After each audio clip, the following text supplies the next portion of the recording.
Lorsque Yaakov rencontre son frère Esav qui le déteste, Esav l'embrasse, mais c'est uniquement à ce moment-là qu'il a un bon sentiment pour son frère Yaakov. Puis après, il propose à son frère Yaakov de venir le rejoindre avec lui à Seir. Yaakov lui dit « Je vais doucement, je vais arriver ». Est-ce que Yaakov est arrivé? Pas encore. Il ira, bien sûr. Quand? Lorsque Mashiach va venir, Rashi nous dit. Et comme il est dit, Ve'alu Moshim Be'at Tzion lishpot etar Esav, que les libérateurs monteront sur la montagne de Tzion pour juger la montagne d'Esav.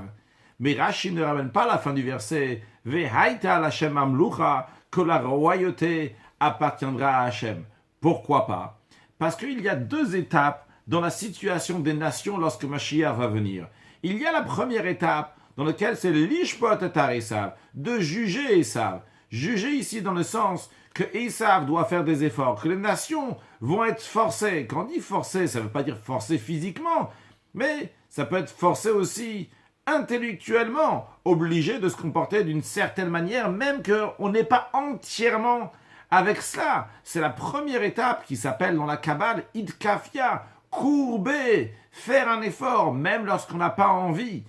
Par contre, la deuxième étape va être Ve'haïta l'Hashem amlucha, que Dieu va régner dans le monde entier, c'est-à-dire que toutes les nations de leur propre gré, toute leur existence, eux aussi vont vouloir que Hachem est le roi et se comporter comme il faut. Et vu qu'ici on parle comme Esav embrasse son frère Yaakov, mais comment? C'est un moment dans lequel il a un bon sentiment pour lui, mais c'est pas devenu vraiment son truc à Esav d'aimer Yaakov.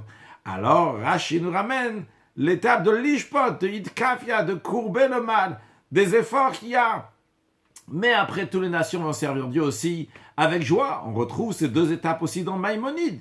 Lorsque le Ram dit en première étape que le Mashiach va faire la guerre avec toutes les nations qui sont autour et il va les vaincre.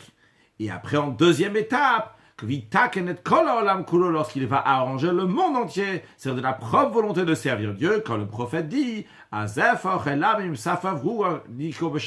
que tout le monde, toutes les nations, avec le même langage, tous ensemble vont appeler le nom de Dieu lors de la venue de Mashiach. Now!